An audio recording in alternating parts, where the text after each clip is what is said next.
Hey, so my name is Brad Poppie, and I grew up here in Denver, over in the thriving metropolis of Arvada, Colorado.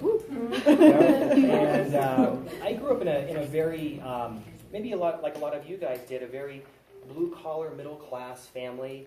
You know, I was taught the values of money as a small child with chores. We all had our chores, and we all probably got our allowances and all that sort of stuff. So trading time for money, that was big in my family. Fortunately, my father was one of my biggest mentors, and when I got to be probably 8-ish, the lessons attached to my chores changed, and this will probably come out a little bit more tonight, but there was different lessons that got more exponentially interesting, and I started to learn more about money and what money meant to me throughout my young, childhood. So, but at the end of the day, I was taught, go to school, get a good education, and get a high-paying job. Go become that doctor or lawyer and go kill it. And so that's what I did. So I went to school more years than I would even want to explain, and I became a doctor. And I remember when I first started practicing, I had student loans, and I had overhead, and I was struggling. I was just over broke. I'm a doctor, and I can't make any money. So I always knew I wanted to start my own practice, but I didn't know what that picture really looked like. I've always been an entrepreneur. My first business was when I was 10 years old. And I knew I wanted to start a business, but I was like, I'm kind of scared, right? We all have fear-based, right?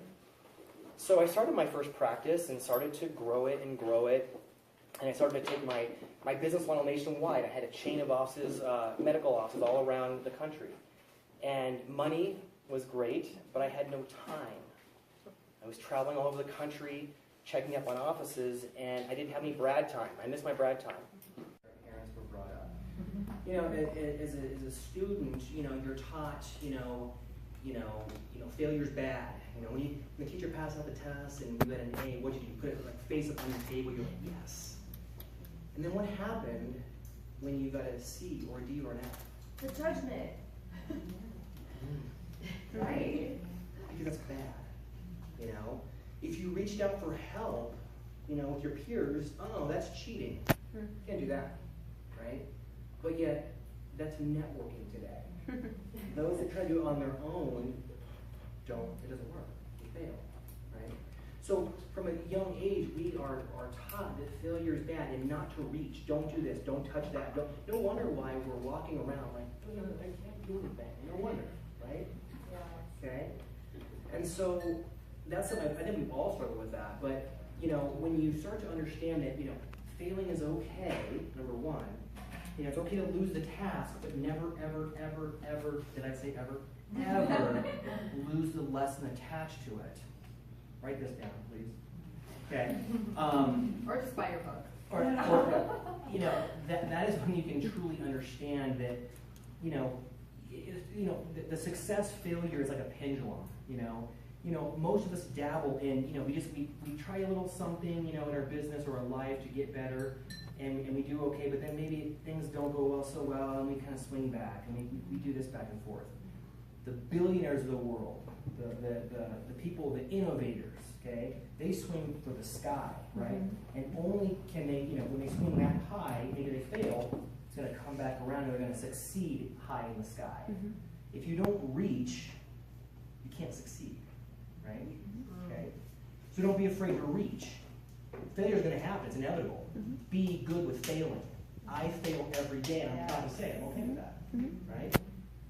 The more failures I have, and the more frequently I do it, the more money that I make. You learn faster.